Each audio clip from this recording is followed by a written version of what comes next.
السلام عليكم. وعليكم السلام ورحمة الله وبركاته. طيب يا شيخ. حبيبنا عبد السلام، كيف كيف حالكم؟ حالك؟ بخير الحمد لله، كيف أمورك؟ الحمد لله بخير، الله يبارك فيك، ما شاء الله. وياك، كيف الأمور، كيف مكة؟ شوف، لا أنا خارج لكن إن شاء الله أرجع. إن شاء الله. بدأ البث بدأ البث. تمام. I can't hear you, say it again.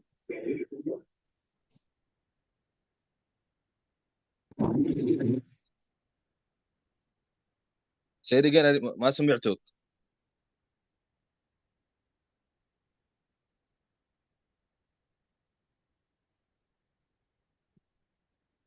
نعم، تسمعني؟ نعم نعم.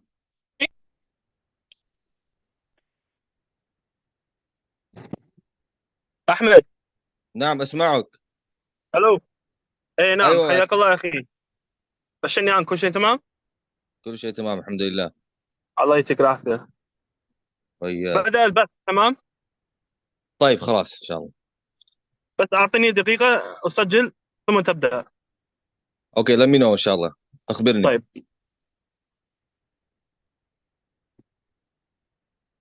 تفضل تفضل.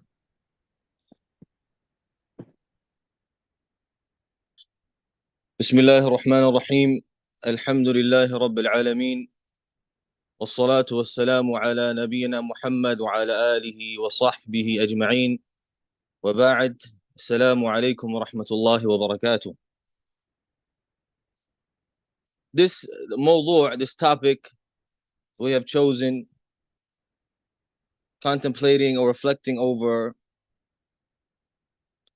the time period of Medina, or the Medina time period. في الحقيقة, this is a موضوع. In reality, this topic needs lectures upon lectures. It needs lectures upon lectures. You have in it some of the most profound ghazawat in Islamic history. Badr, Uhud, Mu'ta, Khaybar, and more than that. You have in it the life of the Messenger of Allah sallallahu with the Sahaba and the men around the Messenger of Allah sallallahu radiyallahu anhum ajma'een. You have the Messenger of Allah sallallahu and his wives and his marriages, and the hikmah and the benefits we can extract from that. You have in it the tashri'at, all of the major ibadat, were legislated in al-Medina. The salah, as we know it today, hajj, siyam, zakah, all of the major ibadat, all of the major laws and that are found in the sharia of al-Islam, we find that they nazalat, yani they came down in the Medina period. So there's so much to speak about in regards to the Medina period. We only can choose one event. Inshallah ta'ala. And I felt a good event that will be beneficial, inshallah ta'ala, to choose to speak about, firstly for me to benefit from it, and then secondly for the listener, is the Ghazwa of al-Ahzab. This Ghazwa of al-Ahzab, firstly, when did it happen? When did it start? The majority of the scholars of the seerah of Muhammad sallallahu alayhi wasallam, they say that this Ghazwa took place in the 5th year after the hijrah of the Messenger of Allah sallallahu alayhi wasallam in the month of Shawwal. That is the major opinion, the majority opinion of the scholars of the seerah of the Messenger of Allah sallallahu alayhi wasallam. There's another major opinion that it was in the 4th year of Shawwal, right? But the majority of the scholars say it was in the 5th year. We're not going to get into the khilaf of why. This ma'rakah, this ghazwa, this battle, yani, there was not in it a major fighting. There was not much fighting. There was not much death. There were not many martyrs from the believers, nor were there many deaths from the disbelievers. Rather, you can count the amount of deaths on your fingers. However, this battle was no regular battle. This battle was no regular battle. Rather, it was of the most dangerous, serious, critical battles in the history of Islam. Of the most serious, dangerous, critical battles in the history of Islam and in the life of the Messenger of Allah ﷺ and the Muslims. It was an extreme test of the iman of the believers. And it distinguished between the Sadiqeen wal Kadhibeen. It distinguished between as-Sadiqeen wal Kadhibeen. It distinguished between the truthful of the believers and those who were portraying Islam outwardly, but inwardly they were hiding their kufr and their filth from the munafiqeen. And we chose this ghazwa because there's so many durus and ibar, so many lessons we could benefit from this great battle, this great ghazwa, even though there was not much fighting. But the benefits we can extract from it and learn from them, starting firstly from the tawakkul of the Messenger of Allah, the trust of the Messenger of Allah, the tawakkul of the Sahaba, ridwanullahi alayhim, upon Allah subhanahu wa ta'ala. We learn that if the whole dunya is against you, even if the whole dunya is against you, they will never be able to harm you except that if Allah subhanahu wa ta'ala willed that. As the Messenger of Allah made it clear in his sunnah, وَلَوْ اجْتَمَعُوا عَلَىٰ أَنْ يَضُرُّوكَ لَمْ يَضُرُّوكَ إِلَّا بِشَيْءٍ قَدْ كَتَبَهُ اللَّهُ عَلَيْكَ رُفِعَتِ الْأَقْلَامُ وَجَفَّتِ الصُّحُفُ. As the Messenger of Allah made clear, if they all come together to harm you with something, the whole dunya, they come to harm you with something, they will never be able to harm you or hurt you with anything except something that Allah has prescribed against you. Aywa. Naam. Rufi'at al-aqlam. The pens have been lifted and the pages have been dried. We learned that, waqi'iyan, we learned that from the story of Ghazwa at al-Ahzab, from the story of the battle of al-Ahzab. What is the sabab of this Ghazwa? What is the sabab? What is the reason? Why did it come about? Firstly, we need to understand that there were three main tribes in al-Medina. There were three main tribes in al-Medina when the Messenger of Allah sallallahu alayhi wasallam came to al-Medina, and he made a peace treaty and a aqd with them, a peace treaty with them, and a aqd with them that they will live amongst each other in peace, right? And there was many more conditions to that aqd, or to that sulh, or to that, not the sulh, but yani between that treaty between them and the Messenger of Allah sallallahu alaihi wasallam, right? And of course, we know that the Yahudi tribes, these Jewish tribes, all became treacherous and they broke the pact between them and the Messenger of Allah sallallahu alaihi wasallam. Firstly, the tribe Banu Qaynuqa', then the next tribe Banu Nadir. This tribe Banu Nadir, the Messenger of Allah sallallahu alaihi wasallam, he was very kind to them and he was merciful to them. But how did they repay the mercy of the Messenger of Allah sallallahu alaihi wasallam and his kindness to them? What did they do? They plotted to assassinate our Prophet Muhammad sallallahu alaihi wasallam. They plotted and planned to assassinate the Prophet Muhammad sallallahu alaihi wasallam. And still the Messenger of Allah sallallahu alaihi wasallam showed them mercy. And he did not kill them. Rather, he exiled them from al-Medina. And that is from the mercy of the Messenger of Allah sallallahu alaihi wasallam. He exiled them. He gave them another chance. And he just exiled them. And he let them take what they can hold.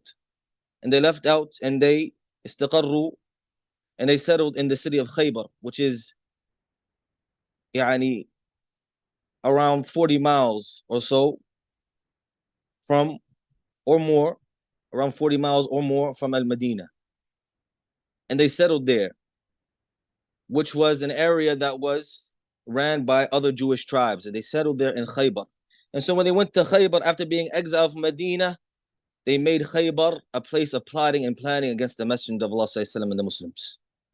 They made Khaybar the city of Khaybar, a place of plotting and planning against the believers, and they wanted to end Islam, and they had dreams and wishes of returning back to their home in Medina. They had wishes and dreams of returning back to the home in Medina, but they knew now, after them plotting to assassinate the Prophet of Allah sallallahu alaihi wasallam, they will never be able to return to Medina until the Messenger of Allah sallallahu alaihi wasallam is out of the picture, and the Muslims are out of the picture, and Islam is no more. So they plotted and planned, and they came to the conclusion that they need to gang up with the rest, or with the Arab tribes, the enemies of Muhammad sallallahu alaihi wasallam, gang up all at once, come together to put an end to Islam and the Muslims. So what did they do? Huyay ibn Akhtab, the chief of Banu Nadir, and other than him from the chieftain of Banu Nadir. And before we continue, this man, Huyay ibn Akhtab, was of the most evil of the Yahud. This man, Huyay ibn Akhtab, of the most evil of the Yahud. The father of who? Safiya radiallahu anha. He's the father of Safiya radiallahu anha. Subhanallah. The father of the most evil of mankind, and the daughter becomes a beloved wife of the Messenger of Allah sallallahu alayhi wa sallam. And that is from the hikmah of Allah subhanahu wa ta'ala. Allah subhanahu wa ta'ala yahdi man yasha. He guides whoever he wills. This man, Huyay ibn Akhtab, just to give us a backstory of this man, who he was. We all know or have heard the story of when the Messenger of Allah sallallahu alayhi wa sallam came to Al-Medina. These Jewish men, these two Jewish men, they came to check him, to see if he had the alamat, the signs of nubuwwah, the signs of prophethood. And that was who? Huyay ibn Akhtab and his brother Yasir.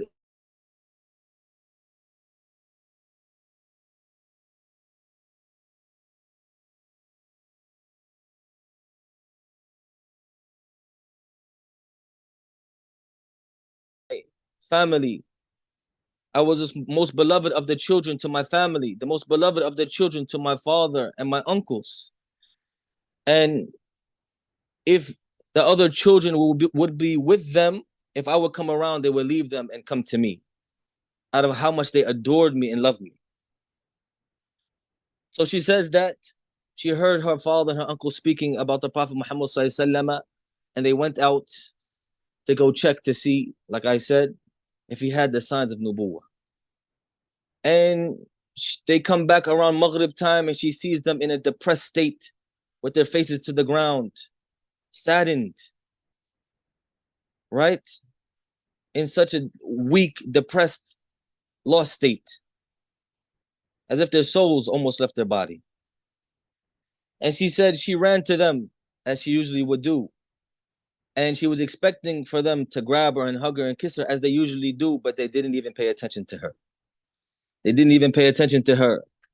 And she said that they began to speak. Yasir, the brother of Huyay, he says to his brother, Ahu, is that him? Yani, is that him? Is that the Prophet? He says, Na'am. He says, yes, that's him. He says, Ata'rifuhu wa tuthbitu? Are you sure that's him? Can you affirm that? Can you affirm that? He says, Na'am. I can affirm that. He says, then what are you going to do? What is in your heart regarding this man? If you see he's the Prophet, what is in your heart regarding him? He said, Adawatuhu wallahi ma baqit. A'udhu billah. He said, Adawatuhu wallahi ma baqit. He said, I will have enmity and hatred towards him as long as I live. Wallahi, I swear by Allah. So I want us to know who we're dealing with, this man, Huyay ibn Akhtab. He says, I'm going to hate this man, even though he's seen that he had the signs of prophethood and he was the coming prophet that is in their books, that is in the Torah, that is in the Injil. As they believe in the coming of a prophet, they seen the signs in him. This man, he's seen the signs in him, and still he said he's going to hate him until he dies. And that is because of his hasad and his jealousy from him being from the Arab, not being from Bani Israel. So this man, Huyay ibn Akhtab, and the rest of the chieftain of Banu Nadir, they follow this, or they come up with this plan to go firstly to the Quraysh. They go to the Quraysh firstly because they know that the Quraysh are the arch enemies of the Muslims. And the Muslims are actually the Muhajirin, the asl of them are from them. Yani they're from the Quraysh, they're from Mecca. And Muhammad salawatullahi wa salamu alayhi is from Mecca. So they say we're going to go to the Quraysh first. Yani they wanted to do tahreed. They wanted to incite them and make them wage war against al-Medina and against the Prophet of Allah sallallahu alaihi wasallam. And they said, we promise that we're going to help you. We're going to aid you. We're going to give you provisions. We're going to give you the provisions of Khaybar, as Khaybar was the most rich area, probably, or yani, of the most rich areas in the Arabian Peninsula in regards to produce and date palm trees. And other than that, they said, we're going to give you provisions. You'll never go hungry. We're going to aid you. We're going to fight with you. We'll give you weapons. Sah? And they go to the Quraysh and they speak to Abu Sufyan and they end up agreeing. Of course, they already fought with the believers in Badr. They fought with the believers in Uhud. They were supposed to fight with the believers the year before in Badr al-Akhirah, in the last Badr, right? They were supposed to fight with the believers again for the third time after the Battle of Uhud, as they promised. Abu Sufyan and the Messenger of Allah, they promised to meet the next year, but the Quraysh were too afraid. Kanu jubana, they were afraid and cowardly, and they didn't show up.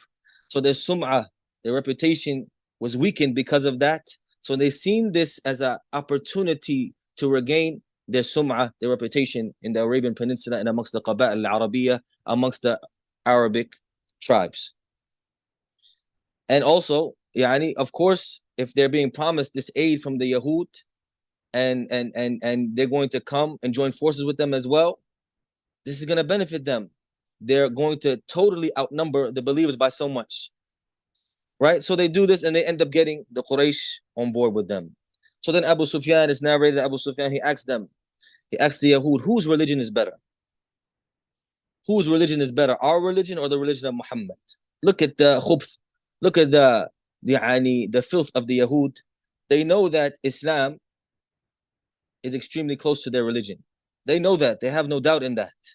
But when Abu Sufyan is going to become Muslim as well in the Am al-Fath, in the year of the conquest of Mecca. This time he's still a disbeliever. He says, whose religion is better? Ours or the religion of Muhammad? Look how the Yahud answer them. They say, your religion is better. You are closer to the haqq. You are closer to the truth than Muhammad and his companions. A'udhu billah. All of this just to win their hearts. And they know that they're lying. And this is from their characteristics, just to lie, to get what they want from their dunya, because their fear of Allah subhanahu wa ta'ala is weak. لأنتم أشد رهبة في صدورهم من الله ذلك بأنهم قوم لا يفقهون. They are more afraid of you all than they are of Allah subhanahu wa ta'ala. That's because there are people who have no sense. Aywa. So they will say what they need to say in the dunya just to get by, right? And cheat the people. And so they said this to the Quraysh, and they became joyful because of that. Because the people, the Yahud, they used to revere them somewhat because they were people.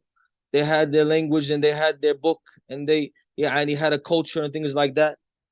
And they seen the Yahud to have one up over them. So when they heard this from the Yahud, they became joyful because of that. And Allah subhanahu wa ta'ala said down Quran regarding that.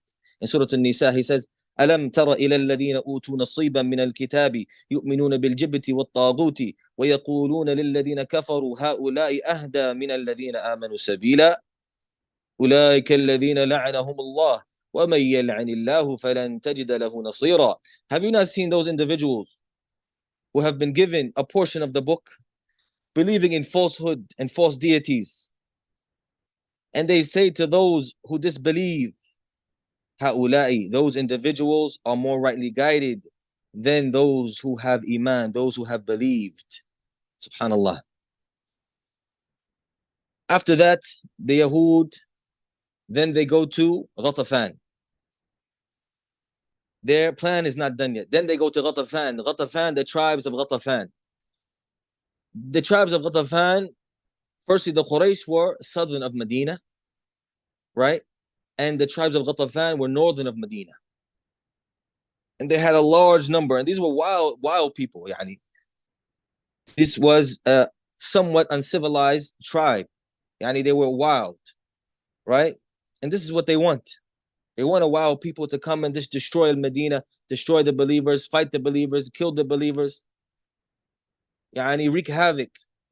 This is what they want. So they go to Ghatafan, the tribe of Ghatafan. And the tribe of Ghatafan, في الحقيقة, يعني, in reality, there were some things between them and the believers, but they didn't have much of a reason to go out and fight just like that. So what did they do? They bribed them with half of the produce of Khaybar for that upcoming year. They bribed them with half of the produce of Khaybar, the city they were living in, for that upcoming year. So yani, they bought them, they bribed them. And the tribe of Ghatafan, they became like mercenaries. Yani, soldiers for money. They were getting paid. So they came out with that intention. And then some neighboring tribes of the Ghatafan entered along with the Ghatafan. Also, tribes close to the Quraysh entered along with the Quraysh. So now you have the Quraysh, Ghatafan, and many of the neighboring tribes of both of these cities or areas or main tribes all coming together with the Yahud, all against the believers. It said in the books of Sirah that their number reached around 10,000. Wallahu al-musta'an. 10,000 against the believers. Now in Medina, the number of people in Medina didn't even reach 10,000. Men, women, children, elderly, didn't even reach 10,000. And the believers that were going to fight were only about, it said, around 2,500, maybe 3,000. So they were totally outnumbered.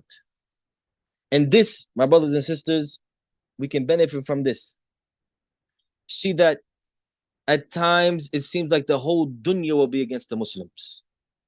It seems like everyone is ganging up against the Muslims all at once, attacking the Muslims all at once. Right?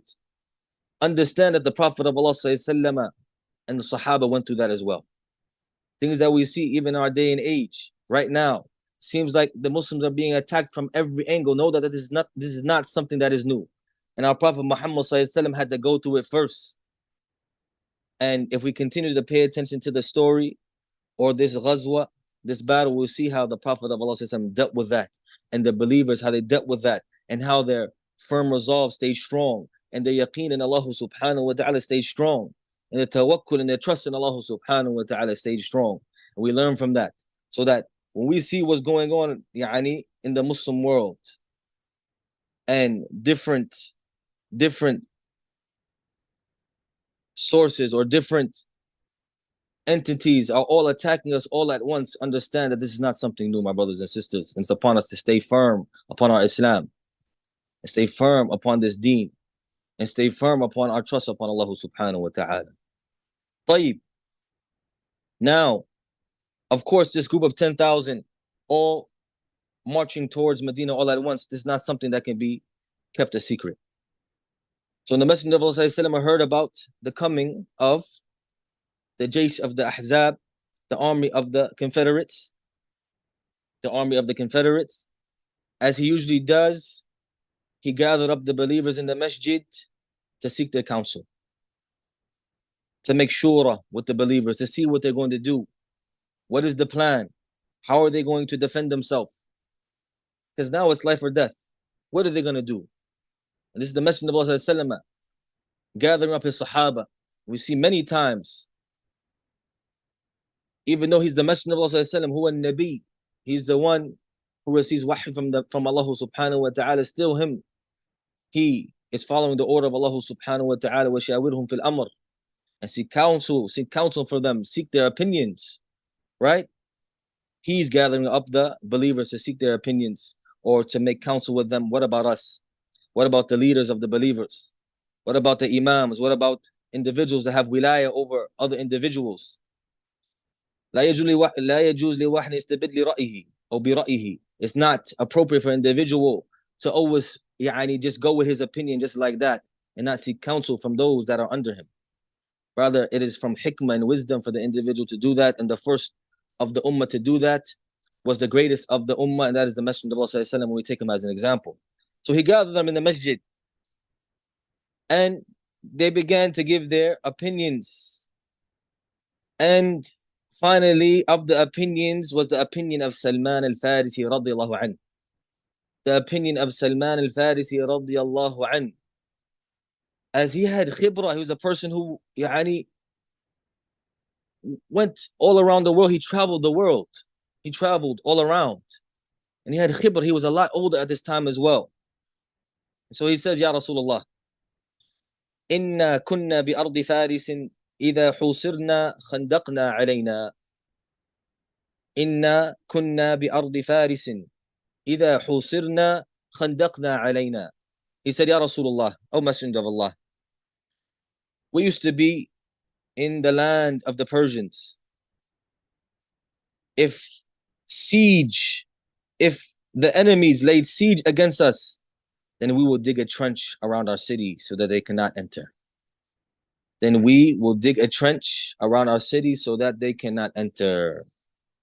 So when the Messenger of Allah heard this beautiful opinion, he agreed with it immediately. He agreed with it, and he ordered for the believers to begin to dig the trench. لحظة يا إخواني.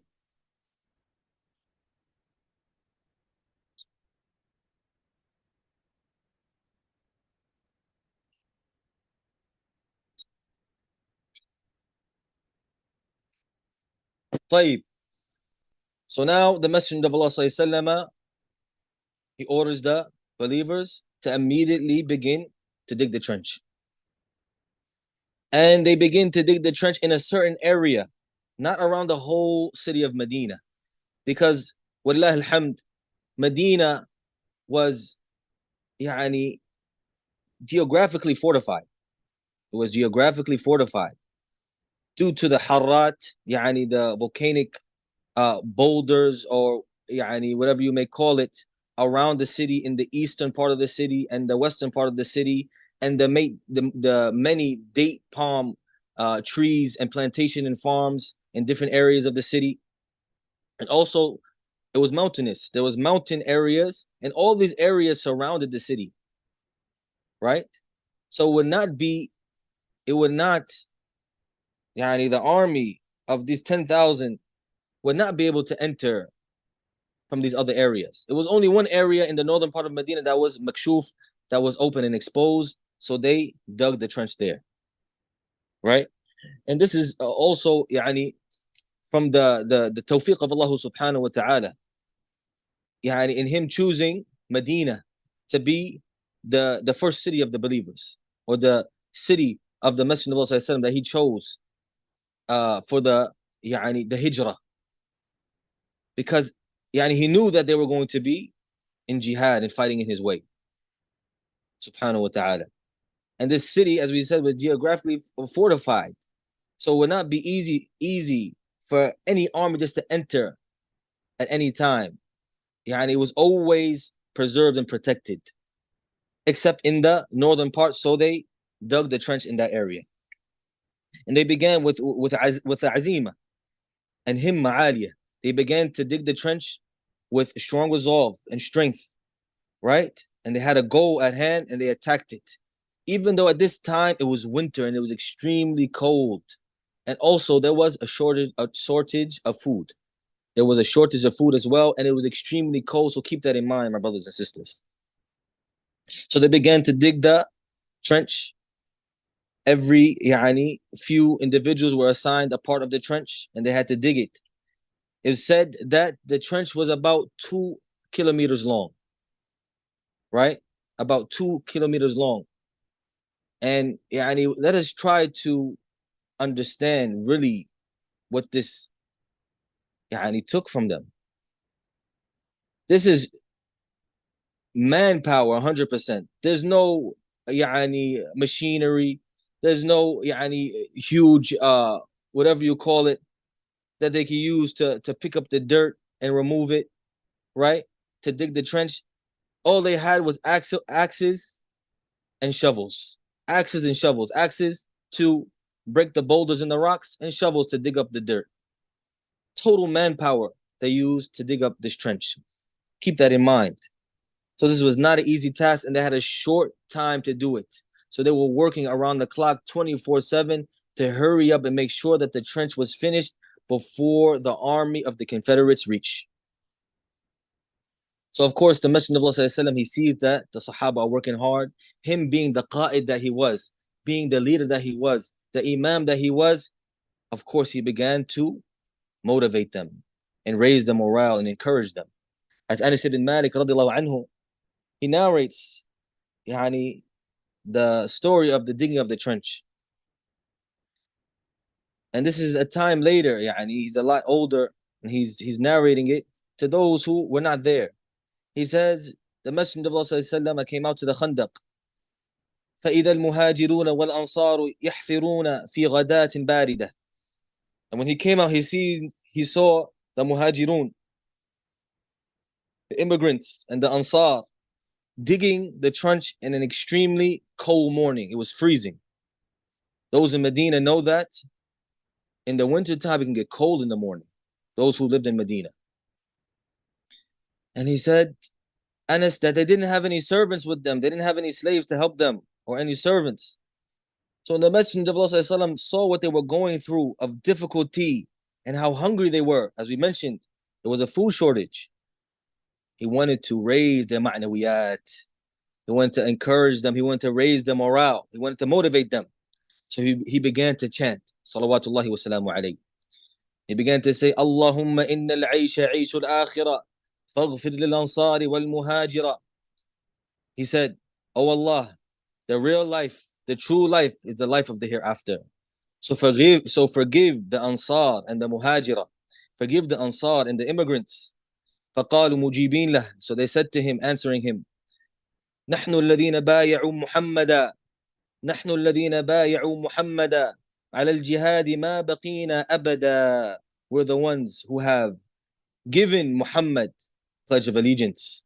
We have pledged allegiance to Muhammad to fight in jihad as long as we lived. As long as we lived.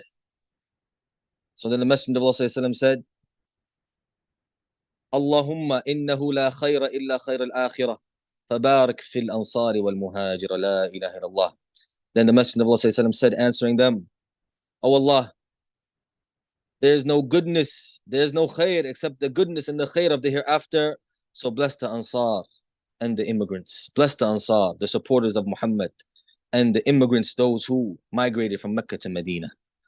Look at this. Look at the example of the Prophet of Allah. This is a risala, a message to every leader, every imam, every boss, every father. When you see the people under you going through struggle, motivate them. Help them with your words. Give them good words. Show them that you care. Show them that they're just not working for you and they're under you and they do what you say just like that, just because they're being paid or whatever the case may be. Show them that you have love for them and you respect them and you appreciate them, as the Messenger of Allah did. But rather, the Messenger of Allah did not stop there. He began to participate with them and help them in digging the trench himself, salawatullahi wa salamu alayhi. The Messenger of Allah, Nabi, the Prophet, he began to help them digging the trench. Al-Barra ibn Azib, he says, I saw the Messenger of Allah transporting the dirt, moving the dirt. So much so his chest was filled with dirt. Subhanallah. I seen the Messenger of Allah transporting the dirt and moving the dirt, digging the trench with the rest of the believers, so much so his chest was filled with dirt. And he said, I heard him reciting the words of Ibn Rawaha radiallahu anhu, and he was chanting with the rest of the Sahaba, Allahumma lawla anta mahtadayna, Allahumma lawla anta mahtadayna, ولا تصدقنا ولا صلينا فأنزلا سكينة علينا وثبت الأقدام إن لاقينا إن الأولى قد بغوا علينا وإن أرادوا فتنة أبينا. Messenger of Allah began to chant the words, the poetry of Ibn Rawaha. Oh Allah, if it wasn't for you, we would not have been rightly guided, and we would have not given charity, and we would not have prayed. So send down upon us tranquility and make our feet firm if we meet our enemy. Those individuals have transgressed the bounds against us. They have oppressed us. But if they want fitna, if they want problems, if they want to give us trial, then we will refuse it. We will refuse it. So look at the example of the Messenger of Allah and how he was raising their ma'nawiyat, encouraging them بِقَوْلِهِ وَفِعْلِهِ, with his words and also his action. That is a true leader, my brothers and sisters. My brothers and sisters, that is a true leader. That is a true imam. Yani, not only do you motivate them with your words, but you go to sharikuhum, participate with them, help them, aid them, show them that you care. Imagine individual that has a program going on or some kind of work or some kind of company, whatever the case may be. And it's the busy time of the year and his workers are working, those under him are working, and it's very difficult upon them. The boss comes out, you come out and you begin to help them. Show them that you care about them and you love them and you respect them, you appreciate what they're doing for you, come and help yourself. And I've seen individuals like that, and wallahi, it raises the ma'nawiyah, it raises the ma'nawiyat of the believer, of the worker. It encourages him, it motivates him when he sees the one who's in charge helping him. He's lowering himself in that kind of way. We got to work harder now, man. The boss is working, the imam is doing it as well. Wow, subhanallah, we got to work harder. So this is of the benefits we can extract from the way the Messenger of Allah dealt with his companions, dealt with the Sahaba, the way he dealt with the believers. And he's the greatest of the examples. Sallallahu Alaihi Wasallam. After that, there was many miracles regarding the food. We mentioned there was a food shortage and things like that. There was many miracles that happened with Jabir and his sheep and other than it. But the time, we don't have enough time to speak about everything. So we're going to skip that, but just know, maybe in the future we'll speak about it, inshallah ta'ala. There was many miracles that happened from the barakah of the Messenger of Allah, the blessing of the Messenger of Allah, where there was small amounts of food, and from his blessing, Allah subhanahu wa ta'ala made it sufficient for the whole army of the believers. Also of the mu'jizat, of the miracles that happened, was the mu'jizah of the sakhra. There was a huge boulder. There was a huge boulder that got in the way when the believers were trying to dig the trench.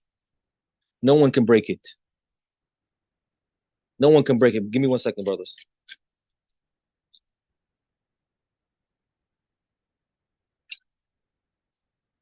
There was a huge boulder that got in the way while they were digging the trench. No one can move it. No one can break it. Right? So they came, as Al-Bara ibn Azib narrates, radiyallahu anhu. He says that they came to the Messenger of Allah and they said, Ya Rasulullah, we've been striving to break this boulder with these axes and it will not break. We cannot break it. No one can break it. And they complained to the Messenger of Allah. So the Messenger of Allah أخذ المعول. He took the axe. He took the axe and he says, Bismillah, in the name of Allah. فضربه ضربة فكسر ثلثها. So he hit it after saying Bismillah, and he broke a third of it. After he broke the first third of the boulder, he said, Allahu Akbar. Allahu Akbar, Allah is the greatest. أعطيت مفاتيح الشام. I've been given the keys to Sham. Allahu Akbar. أعطيت مفاتيح الشام. Allah is the greatest. I've been given the keys to Sham. والله إني لأبصر قصورها الحمر الساعة. Wallahi, I swear by Allah, I can see its red castles right now. La ilaha illallah. When is he saying this? When is he saying this? In the most unsure time in the lives of the Sahaba. The most unsure time, the most scary time, the most dangerous time. The Messenger of Allah is saying, I've been given the keys to Sham, meaning my ummah is going to conquer Sham. Wallahi, I swear by Allah, I can see its red castles right now. Not only did he say that, he continued. Then he said, after hitting it the second time, ثم ضربها الثانية. Then he hit it again. فقطع الثلث الآخر. Then he broke the other third or the second third of the boulder. Then he said, Allahu Akbar. Allah is the greatest. أعطيت مفاتيح فارس. I've been given the keys to Persia. Wallahi inni la ubsiru qasr al-Madani abyad. He said, Wallahi, I've been given the keys to Persia.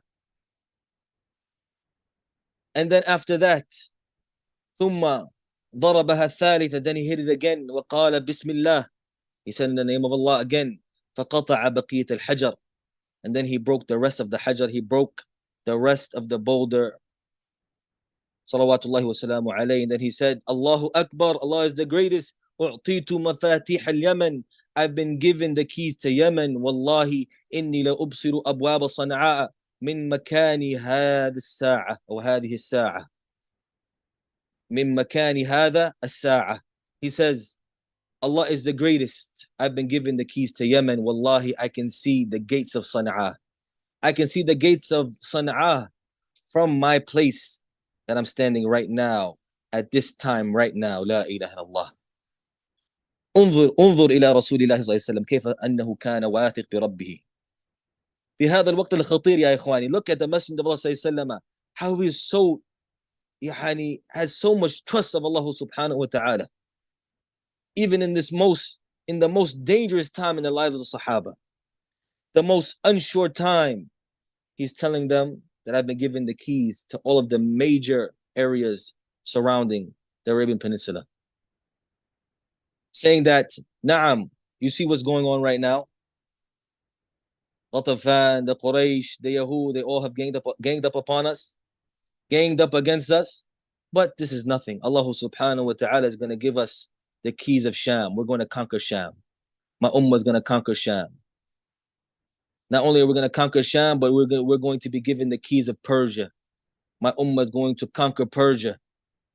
Not only are we going to conquer Persia, we're going to conquer Yemen as well. And subhanallah, تحقق كما أخبر Rasulullah sallallahu alaihi wasallam. It all came into fruition. It all came into fruition. It all happened just as the Messenger of Allah sallallahu alaihi wasallam prophesied. Just in a few years, ya ikhwani, the Islamic Ummah brought the Romans to their knees and conquered most of their land and totally wiped out the Persians until they took all of the lands that belonged to the Persians. And also Islam spread in Yemen and the Muslims conquered and took over Yemen. This is a short period of time in the lives of the Sahaba, ya ikhwani, in the lives of the companions, starting from the end of the life of the Messenger of Allah, then into the Khilafah of Abu Bakr, and then into the Khilafah of Umar radiallahu anhu. And then after that, with Uthman and Ali, all of these lands were taken over by the believers.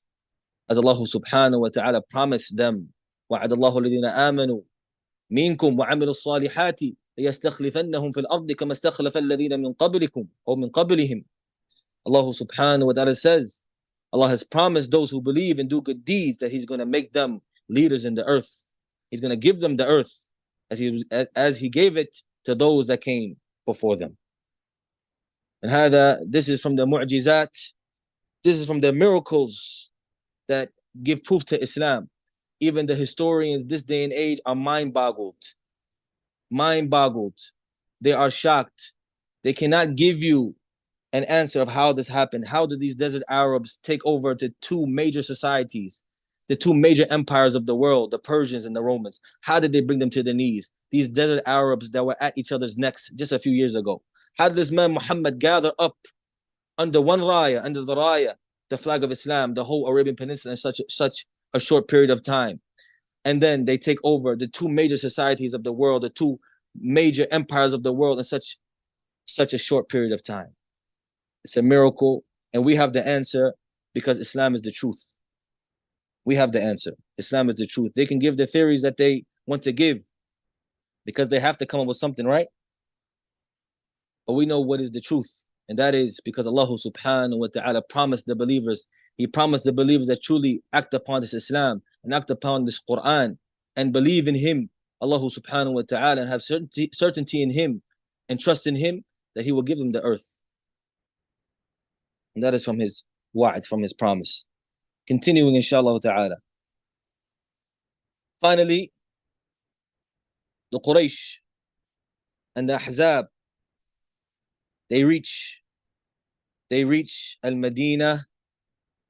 They reach al-Medina. And when they reached the city of Medina, they were extremely surprised by this khandak that was between them and the city of Medina. As it said that the Arab, this was not a war tactic of digging trenches. It was something the Arab did not know. It was not a war tactic that was used by the Arab, by the Arabs.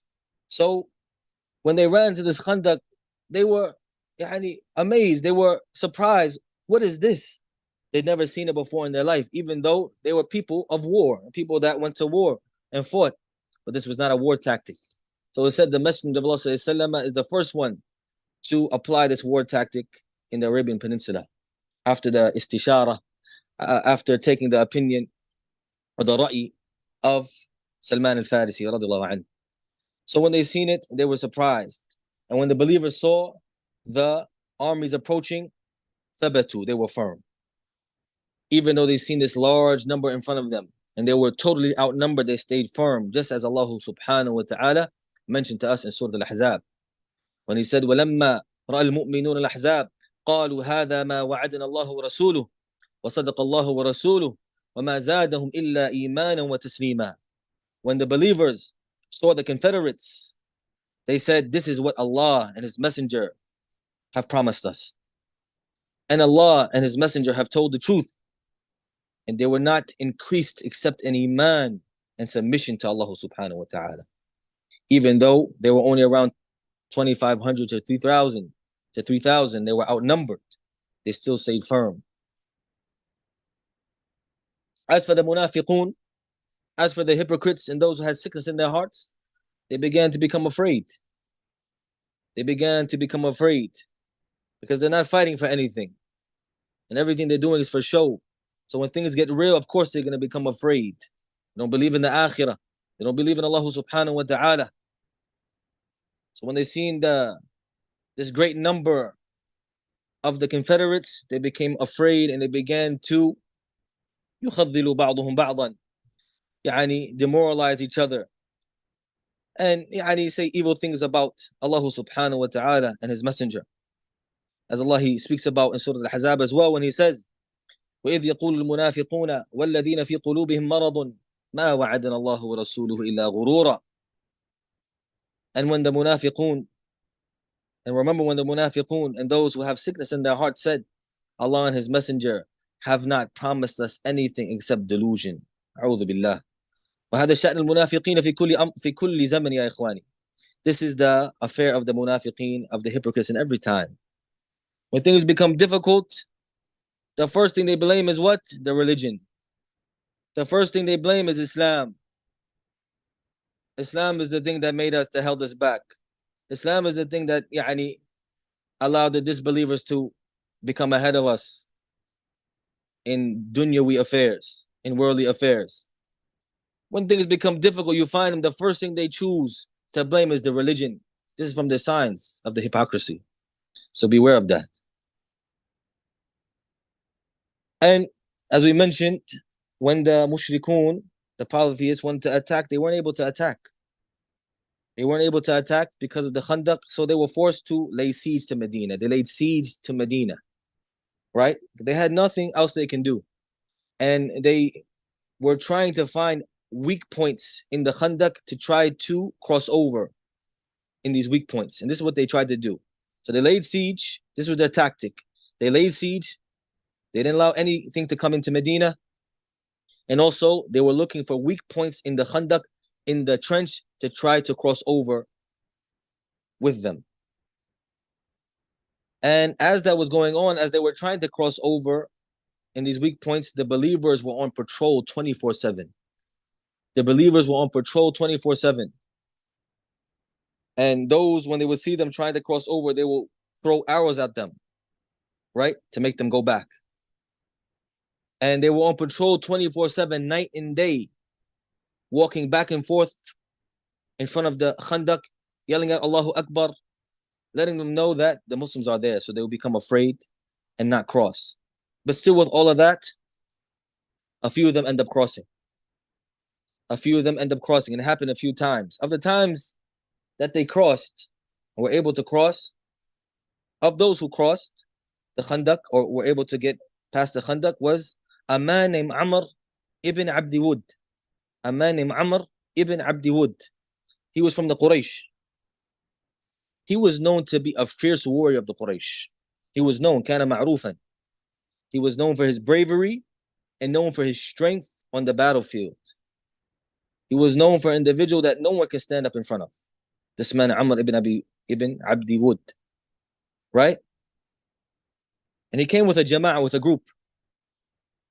From the aada of the Arab, from the customs of the Arab in war, is that before the two armies will fight, they will have something called al-Mubaraza. They will have duels, sword duels. Usually they will be amongst the leaders of the two armies. They will have sword duels. This may be in other civilizations as well, but this was something that the Arab did. So when he crossed over, this man, Amr ibn Abdi Wud, he was feeling himself. He felt that he cannot be beaten. No one can stand in front of him, so he challenged them to a duel. None of the believers stepped up. None of the believers stepped up except Ali ibn Abi Talib radiyallahu anhu.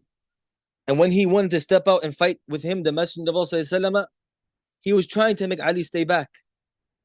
Because at this time, Ali, his little cousin, is still a young man. He's only in his 20s at this time. As Ali was a lot younger than the Prophet of Allah. He was a lot younger than many of the Sahaba. He was only in his 20s at this time, but he was extremely brave. كان مقاتل. He was extremely brave. He was a fierce warrior. But the Messenger of Allah, him being his little cousin, he's like, listen, sit back. Do you know who this guy is? This is Amr ibn Abdi Wud. This man is a known warrior from the Quraysh. Let someone else fight him that is more senior to you. But Ali couldn't stand hearing this man boasting the way he was. And he came out and he fought this man. And Allah subhanahu wa ta'ala gave him victory against this man, Amr ibn Abdi Wud. And it was amazing to see that Ali gave, or Allah subhanahu wa ta'ala gave Ali victory against this man. And it raised the morale of the Muslim army. And when the rest of his companions seeing that he was killed by Ali, they fled. They fled back to their camp. And this was something that raised the morale of the Muslim army, as we mentioned. And as this was going on, as we mentioned, that the Muslims were upon patrol. They were patrolling the Khandaq 24/7, non-stop, night and day. Everyone had their time that they had to patrol the Khandaq to make sure that they weren't able to cross. As this was going, the Muslims, they missed some salawat, right? Because they were so busied by the kuffar. They were so busied by the disbelievers. And in the midst or in the heat of war, they busied them so much they weren't even able to make the salah. So Umar ibn Khattab, he comes to the Messenger of Allah complaining about that. About him almost missing the salah. And the Messenger of Allah says, I wasn't even able to make the salah, talking about Salat al-Asr. And so they prayed. But the Messenger of Allah was very disturbed. He was very angered by that he wasn't able to pray. He missed Salat al-Asr. He wasn't able to pray until the time went out and Maghrib came in. So he was extremely angered by that. And usually the Messenger of Allah does not become angry that easy. Most of the time he is calm and relaxed. But this time, because of his love of the salah, as his the coolness of his eyes was put into the salah, and his love for the salah, and him wanting to answer the call of Allah subhanahu wa ta'ala, and him missing out on his connection between him and Allah subhanahu wa ta'ala, he became extremely angry, and he made dua against the Quraysh and dua against the confederates. He said, ملأ الله عليهم بيوتهم وقبورهم نارا كما شغلونا عن صلاة الوسطى حتى غابت الشمس. He said, may Allah subhanahu wa ta'ala fill up their homes and their graves with fire, the same way that they busied us from the middle salah, speaking about Salat al-Asr, until the sun set. Subhanallah, look at يعني, how the Messenger of Allah was so bothered by missing the salah. Yeah, I ask myself and I ask the listeners, do we have that kind of relationship with the salah? That if someone busied us so much, or we're in a situation that we couldn't pray, we become that angered, we become that uncomfortable, that upset, like the Messenger of Allah. Do we become uncomfortable when we're busy from the salah? Is it something that we're constantly thinking about, or is it something that became secondary in our lives? Al-mushkila ya ikhwani, the problem is that some of us, we have not given the salah its importance, as Allah subhanahu wa ta'ala wants us to do. Look at the Messenger of Allah, he's at war. He's busy from the salah, at war, in danger, and still he becomes extremely upset about missing the salah. What's our excuse? What's your excuse? Some of us are sitting on games 24/7, on PlayStation or Xbox or whatever games that they use now, playing all night until they miss Salat al-Fajr, or playing all day, not giving a care to the salah. What's your excuse? What's our excuse? Some individuals, they sit with their friends in a coffee shop, drinking coffee and tea, while the adhan is going on. They're listening to adhan right next to them. And our brothers in some of the Muslim lands can testify to that. The adhan is going on. Then the iqamah, they can hear the iqamah. Then the believers are praying and they're sitting there still drinking their coffee and tea, not leaving up, not getting up out of the coffee shop and the tea shop to go pray and answer the call of Allah subhanahu wa ta'ala. What's their excuse? Right? Some individuals, busy themselves with things that have no importance, right? Until the salat, the time goes out. And then they say, Subhanallah, or the time went out. Then they pray. Ya akhi, what's your excuse? What is your udhr with Allah subhanahu wa ta'ala? Why have we become that lazy with the salah? The Ummah of Muhammad has become very lazy with the salah. And هذه مشكلة. Look at the Messenger of Allah and the example he's leaving behind. In the time of war, he becomes so upset and angered, he makes dua against the Quraysh and against the Confederates for busying him on the salah. We should learn from this and see and learn from the way that the Messenger of Allah seen the salah to be azima, to be great. We should approach it with that kind of understanding as well. Moving on now, as we mentioned, ya ikhwani, that when the Messenger of Allah came to Medina, there were 3 main tribes in Medina, and he made a peace treaty with them when he first came, just to ensure the safety of the Muslims, right? They have other enemies outside of Medina that he's worrying about more, like the Quraysh, right? So he wants to make sure that the Muslims are safe in Medina, and also in hopes that the Yahud, the Jews, accept Islam as well. Right, so the Messenger of Allah, he makes peace treaties with these 3 main tribes, Banu Qaynuqa, Banu Nadir, and Banu Qurayza. Pay attention to this last name, Banu Qurayza. Give me 1 second.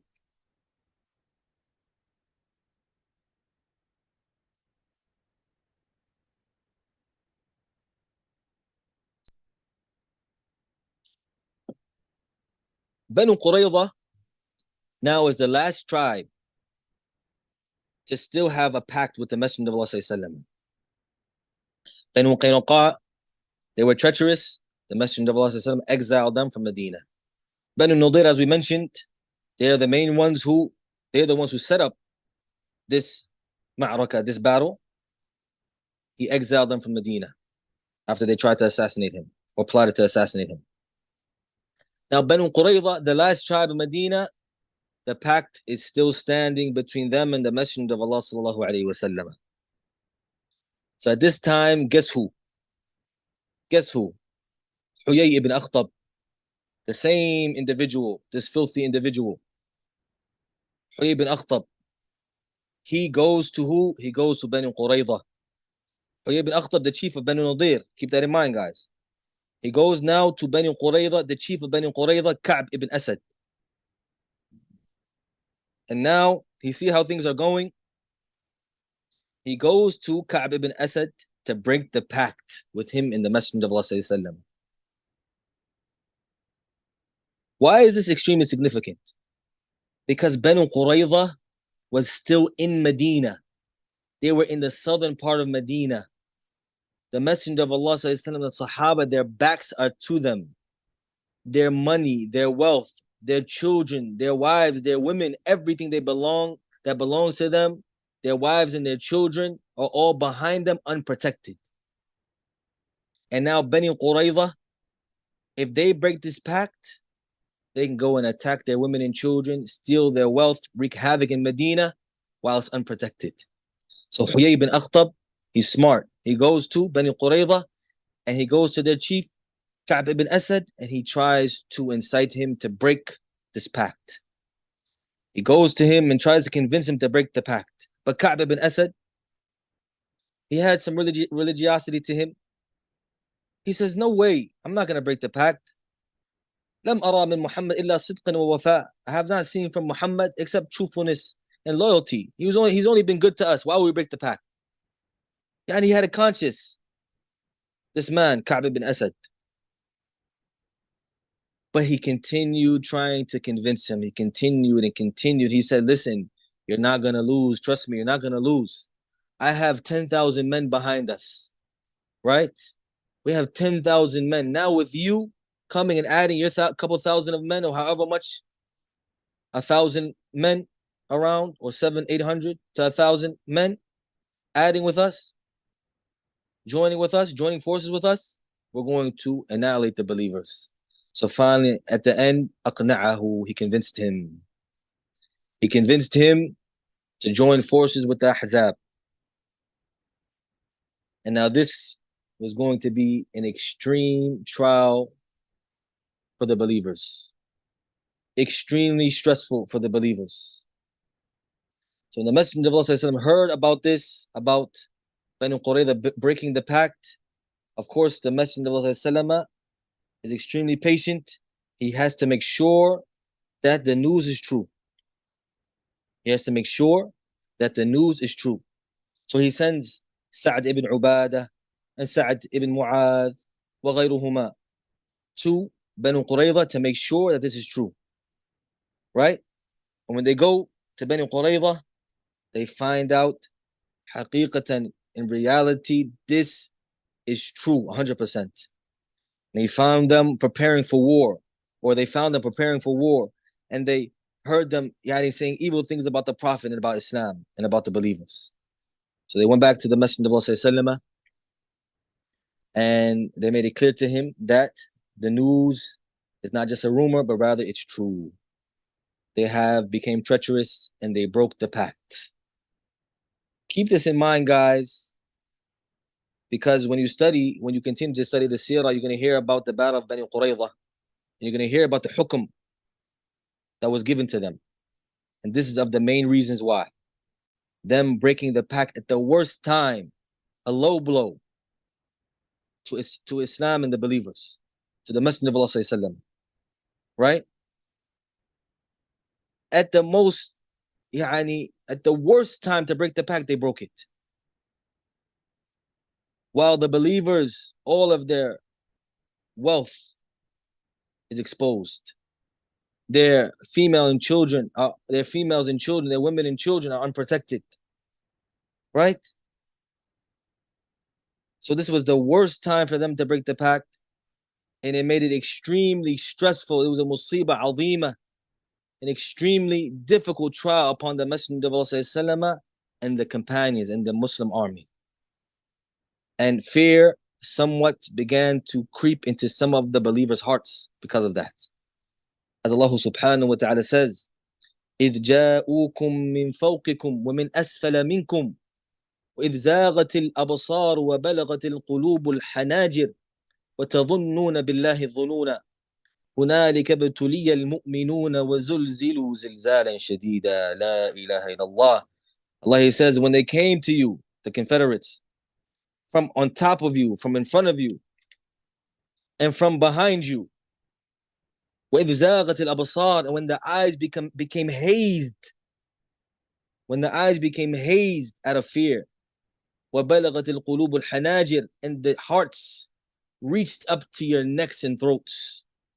As this is a saying even in English, Yani a person became so afraid, it's like his heart is gonna jump out of his mouth.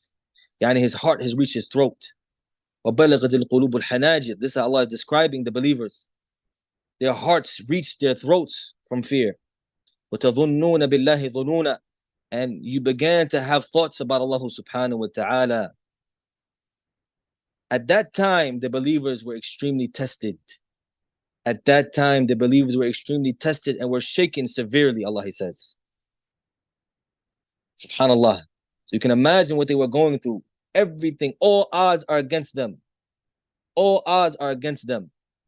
10,000, now you add another 1,000, and they're from behind, coming from behind, and they can attack the city while the city is unprotected. Subhanallah. And not only that, but when the munafiqeen heard about that, yani, they began to make things worse. They added to the problem. They added to the musibah. Right? They began to poke fun and make fun of the believers and fun of the Messenger of Allah sallallahu alaihi wasallam. As some of them said, Muhammad يعدنا أن نأكل كنوز كسرى وقيصر وأحدنا اليوم لا يأمن على نفسه أن يذهب إلى الغائط وأحدنا اليوم لا يأمن على نفسه أن يذهب إلى الغائط. Some of the munafiqun, some of the hypocrites, what they say, Muhammad promises us to eat from the treasures of the Persians, the treasures of Persia and the treasure of Rome. And one of us today is not even safe enough to go use the bathroom. This is what they were saying.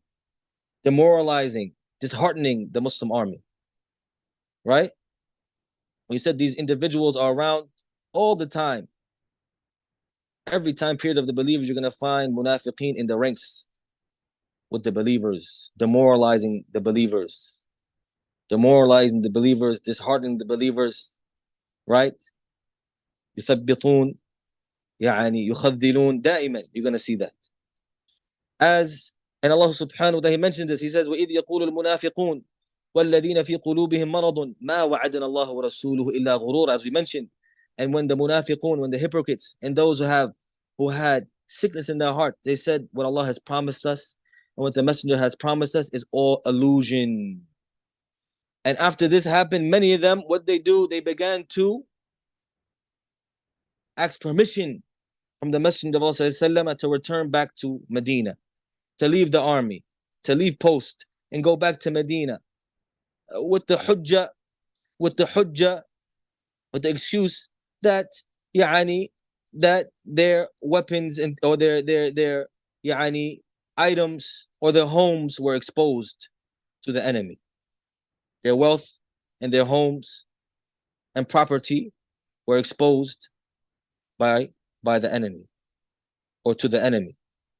But in reality, as Allah makes it clear, that all they wanted to do was run away from the battle. In reality, Allah makes it clear to us, all they wanted to do was run away from the battle. As Allah subhanahu wa ta'ala says, وَإِذْ قَالَتْ طَائِفَةٌ مِّنْهُمْ يَا أَهْلَ يَثْرِبَ لَا مُقَامَ لَكُمْ فَارْجِعُوا. Oh, they say to the Messenger of Allah, or they say to the Muslim army. As Allah He says, when a group of them says, "O people of Yathrib," which is the name of Medina, "O people of Yathrib, there's no place for you here. Return back. Return back." وَيَسْتَأْذِنُ فَرِيقٌ مِّنْهُمُ النَّبِيِّ يَقُولُونَ إِنَّ بُيُوتَنَا عَوْرَةٌ وَمَا هِيَ بِعَوْرَةٍ إِن يُرِيدُونَ إِلَّا فِرَارًا. And a group of them, what do? They seek permission from the Messenger of Allah, from the Prophet, saying that our homes are exposed. Allah says, but rather they're not exposed. In reality, all they want to do is run away from the battle. Naam.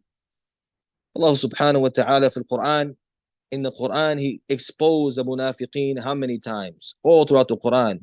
He exposed the hypocrites in Surah Ahzab.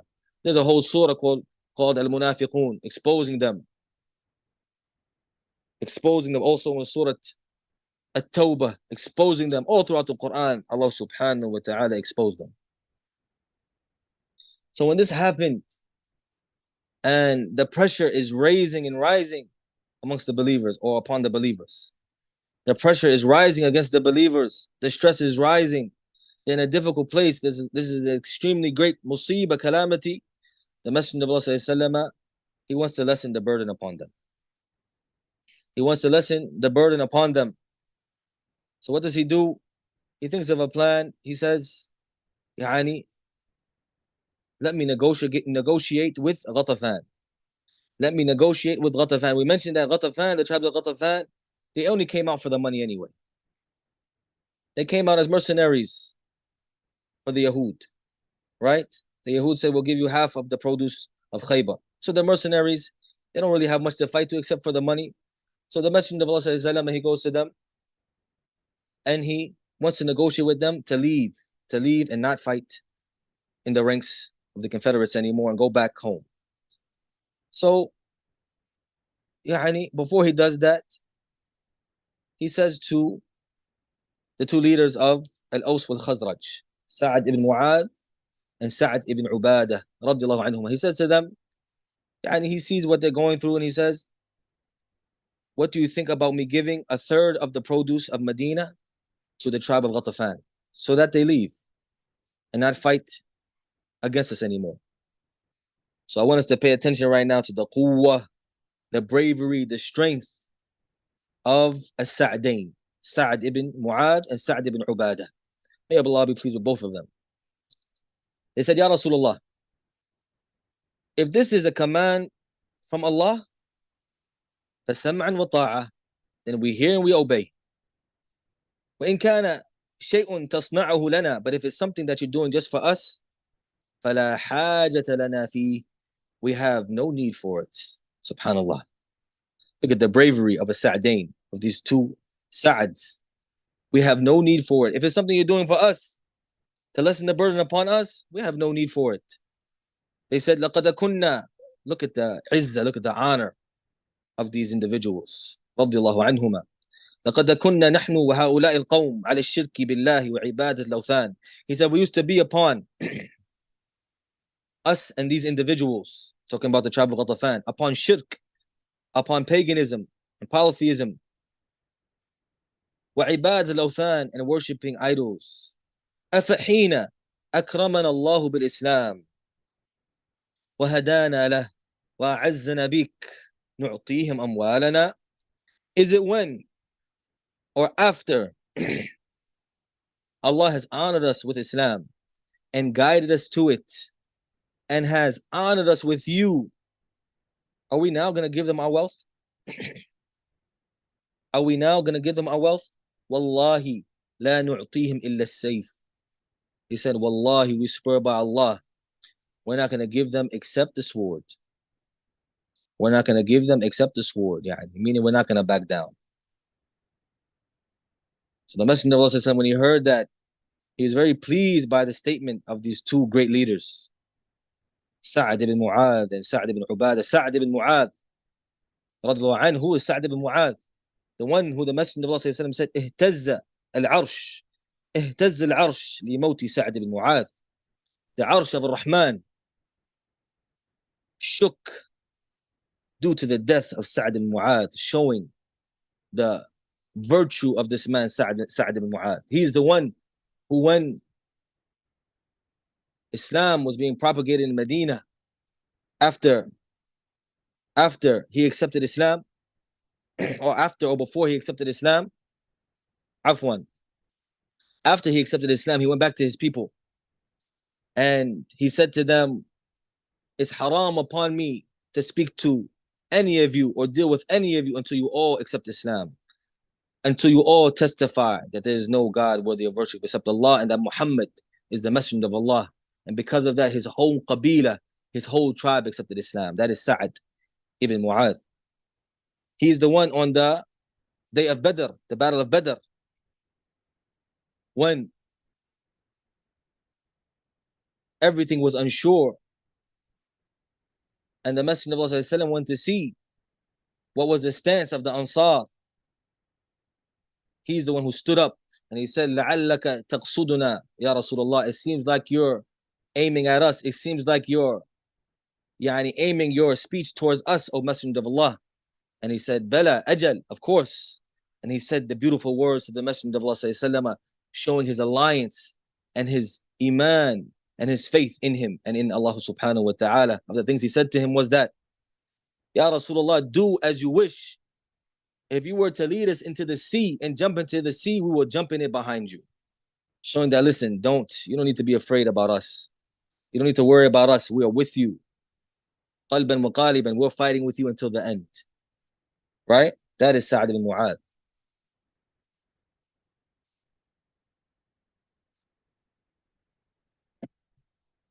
So after that, the Messenger of Allah, he sees that, khalas, the believers are not going to back down. He does not need to worry about them. They just need to put their trust in Allah subhanahu wa ta'ala. Then Allah subhanahu wa ta'ala sends a man named Naim ibn Mas'ud. We're going to finish with this, my brothers and sisters. We're going to finish with this, inshallah ta'ala. Allah subhanahu wa ta'ala sends a man named Naim ibn Mas'ud radiyallahu anhu. This man, Naim ibn Mas'ud, who was he? He was from the tribe of Ghatafan. He was from the tribe of Ghatafan. He came to the Messenger of Allah and he said, Ya Rasulullah, inni qad aslamt. O Messenger of Allah, I have accepted Islam. And my people, they do not know about my Islam. They do not know that I have accepted Islam. So order me and I will do whatever you wish. The Messenger of Allah, he said, Innama anta fina rajulun wahid. You're just one man. What can you really do? You're only one man. What can you really do? فَخَذِّلْ عَنَّا إِنِ اسْتَطَعْتَ. So, try to make them shy away from us if you're able to. Try to make them shy away from us if you're able to. فَإِنَّ الْحَرْبِ خِدَعَةٌ. فَإِنَّ الْحَرْبِ خِدَعَةٌ. Because in war is deceit. Because war is deceit. Right? And this is, we should not become mistaken. This statement should not be blown out of proportion or understood in a wrong manner. In al-harb khida'a, meaning, in war is deceit. Of the tactics of war is deceit. And deceiving your enemy. Right? Doesn't mean treachery. Doesn't mean breaking the pacts. Right? Doesn't mean if you made a promise, you break it and you become treacherous. La abadan. The Messenger of Allah never broke any pacts. And he was never treacherous. And it is not permissible for the believers to be treacherous. Rather, they have to uphold the pacts and the treaties between them and other than them. Right? So this narration does not mean that. So he says that to Naim ibn Mas'ud. And Naim ibn Mas'ud was extremely dhaki, extremely wise, extremely smart. What does he do? Naim ibn Mas'ud, he was not the highest of chiefs, but he was a known individual. You can say of the elite of his people. He was a known individual from amongst his people and also amongst the Jews and also amongst the Quraysh. He was known.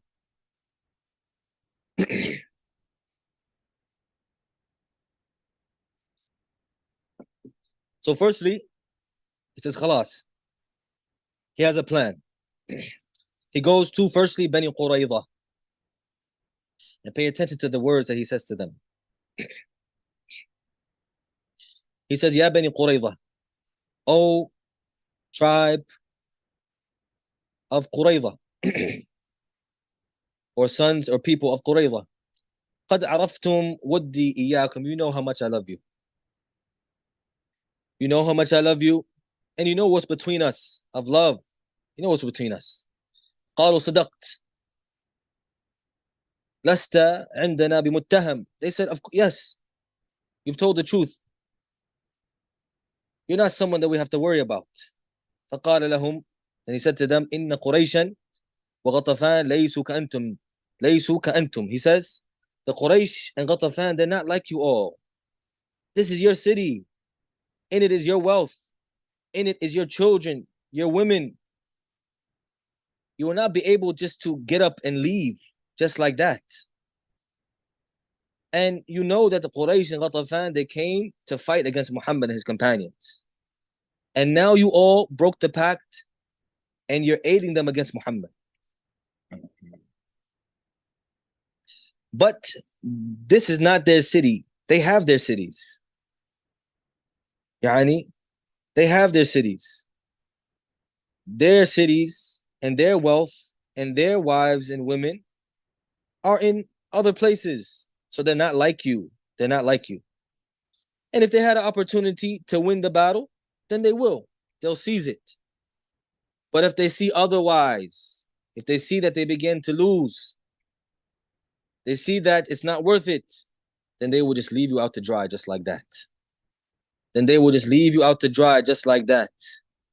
Leave you to have to fight Muhammad and his companions by yourself. And you have no might nor strength against him. You will not be able to fight against him by yourself. So he says to them, so do not fight with them until they give you a ransom or hostages from their chieftain, from the honorable from amongst them and their chieftain. Don't fight with them until they promise to give you these individuals and they give you some of their chieftain as a ransom or hostage to stay with you all so that they fight with you until the end. Right? If the Quraysh and the Ghatafan give them of their chieftain, then that would be like rahan,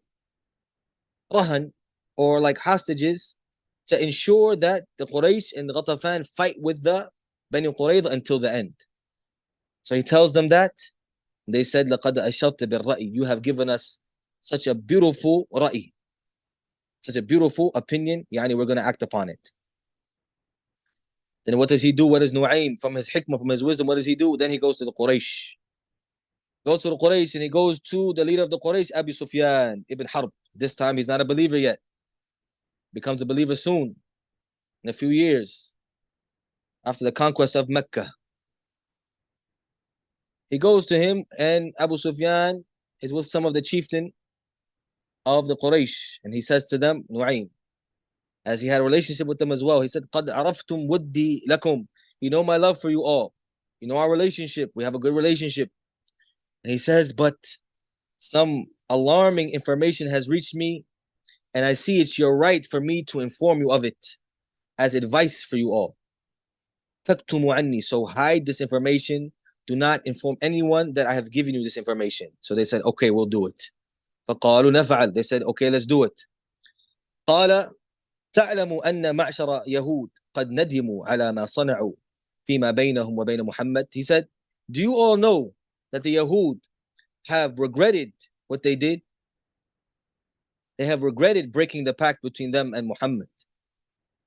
And they have just wrote to him saying that we are regretful and sorry for what we did. So to make it up to you, will it please you that we take from the two tribes, from Quraysh and Ghatafan, men from the most honorable amongst them, and give them to you? We hand them over to you and you kill them? Then we will fight with you against the rest of them. Then we will fight with you against the rest of them until we finish them all off with you, alongside with you. So this is what he says to the Quraysh. He wants to put fear in their heart. And this is what the Yahud are saying. This is what Bani Qurayza is saying. Then he says to them, so if the Yahud asks you to send to them some of your men, do not give them not even one man. Subhanallah. Look at the ka or the fitna of this man, Naim. Then he goes to his tribe Ghatafan. He does the same thing. The same thing he says to Quraysh, he says it to his tribe Ghatafan. And from this point, the Ahzab, the Confederates, their plan begins to foil, and the dissension between them begins, and the doubt between them begins. From Naim ibn Mas'ud, radiyallahu anhu. And subhanallah, Allah subhanahu wa ta'ala, at times, He can aid the believers in ways that subhanallah, we never would fathom that we'll be aided in that way. وَمَن يَتَّقِ اللَّهَ يَجْعَلْ لَهُ مَخْرَجًا. Whoever fears Allah, Allah will make a way out for him. Right? وَيَرْزُقُهُ مِنْ حَيْثُ لَا يَحْتَسِبُ. And He will provide for him in ways that he never thought possible. So when this happens, of course, the believers are staying firm. They're still firm. Now, the takhadul, the firqa or the furqa, the dissension between the Ahzab, Confederates begin, and the doubt between them begins, and their plot begins to foil. At this time, the believers are staying firm and they're calling upon Allah subhanahu wa ta'ala. As from the dua they were saying is, Allahumma astur awratina wa amin rawatina. And the Messenger of Allah was making dua, standing in prayer, making dua as well. He was saying his famous dua, Allahumma munzil al-kitab. Oh Allah, the one who sent down the book, sent down the Quran, sari' al-hisab, the one that brings the people to account very fast. Ihzim al-ahzab, defeat the Confederates. Defeat the Confederates. Allahumma hzimhum wa zalzilhum. Oh Allah, defeat the Confederates and shake them up. And Allah subhanahu wa ta'ala answered the dua of the Messenger of Allah and the believers. Allah, He answered the dua of the Messenger of Allah and the believers, and He sent upon them rihan shadida, an extremely strong wind. An extremely strong wind, and the weather became horrible and horrible weather. And He sent down upon them a sandstorm, destroying everything in their camp, throwing their tents around, throwing and emptying out their pots of food, destroying their items, throwing their items everywhere, leaving them in a frenzy. And He sent down upon the malaika, He sent down upon them the malaika, shaking them up and casting fear in their hearts until fear and failure spread amongst them. When this happened, Abu Sufyan, he stood up, and I want everyone to know that I'm skipping some tafasil due to the time. I'm skipping some details due to the time. So when you read the story in full, you're going to see there might be some details here and there that I've skipped. That's due to the time. We don't want to make this a 3-hour lecture. Right? So after this, when Naim ibn Mas'ud, he did what he did, and then Allah subhanahu wa ta'ala sent down upon them this severe weather and this sandstorm and these strong winds that shook them up, and sent down upon the malaika, shaking them up and putting fear in their hearts. The Confederates gave up. The Confederates gave up. Abu Sufyan, he stands up and he tells the Qurayshi army, the army of the Quraysh, that he's going back, and you all should go back with him. You all should go back with me. And they end up giving up and turning on their heels without achieving any of their goals. And this is from the great ni'am of Allah subhanahu wa ta'ala, of the great blessings of Allah subhanahu wa ta'ala. Everyone thought that this was the end of Islam. Everyone thought, khalas, this is the end of Islam. This is the end of the Messenger of Allah, the end of the believers. The Yahud, they thought they will regain their land in Medina. Everything was going to go back to normal, but Allah subhanahu wa ta'ala had something else planned. And He's with the believers. In tansurullaha yansurkum wa yuthabbit aqdamakum. If you aid Allah subhanahu wa ta'ala, then Allah will aid you. This is a promise from Allah subhanahu wa ta'ala. And Allah, He says in Surah Al-Ahzab, Ya ayyuhalladhina amanu dhkuru ni'matallahi alaykum. Oh, you who believe, remember the blessing of Allah upon you. إذ جاءتكم جنود فأرسلنا عليهم ريحا وجنودا لم تروها وكان الله بما تعملون بصيرا. Oh, you believe, remember the blessing of Allah upon you. When the Junud came to you, when the Confederates came to you, and so Allah subhanahu wa ta'ala sent down upon them rihan, a severe wind, وجنودا لم تروها, and soldiers that you all didn't see, meaning the malaika, the angels. وَكَانَ اللَّهُ بِمَا تَعْمَلُونَ بَصِيرًا. And Allah subhanahu wa ta'ala sees everything that you do. So after the disbelievers, the Confederates, laid siege to the Muslims, laid siege around Medina for a whole month, as the Battle of Ahzab was about a whole month long. They left back khaibeen. They left back failures and losers. They did not achieve anything from their goals. As Allah subhanahu wa ta'ala says, وَرَدَّ اللَّهُ الَّذِينَ كَفَرُوا بِغَيْظِهِمْ لَمْ يَنَالُوا خَيْرًا. And Allah subhanahu wa ta'ala set back the disbelievers in rage. They did not achieve anything of goodness. وَكَفَى اللَّهُ الْمُؤْمِنِينَ الْقِتَالَ. And Allah subhanahu wa ta'ala is sufficient for the believers in war and in fighting. وَكَانَ اللَّهُ قَوِيًّا عَزِيزًا. And Allah is almighty, all strong. And just like that, ya ikhwani, this ghazwa was a turning point for the believers. This ghazwa catapulted the believers into a new chapter in the chapters of early Islamic history, or in the chapters of the Medina period. It put them in a new chapter, a new marhala. It was a turning point for them. As before that, the believers were always on the defensive side, always on the defense. But now, after this, after they gave them their best shot, the disbelievers, the Confederates, all the forces of evil and kufr and disbelief, they gave Islam their best shot to destroy them and annihilate them. But they came up short and they failed. So now this is a turning point, and it catapulted the believers from the time of them being in the defense to now them being on the offensive side. As the Messenger of Allah said, Al-an naghzuhum. Al-ana naghzuhum. Now we're going to go out and fight them. وَلَا يَغْزُونَنَا وَلَا يَغْزُونَنَا. And they're not going to come and fight us anymore. La. نَحْنُ نَسِيرُ إِلَيْهِمْ. We're going to go out to them. And just as the Messenger of Allah said, this is what he did.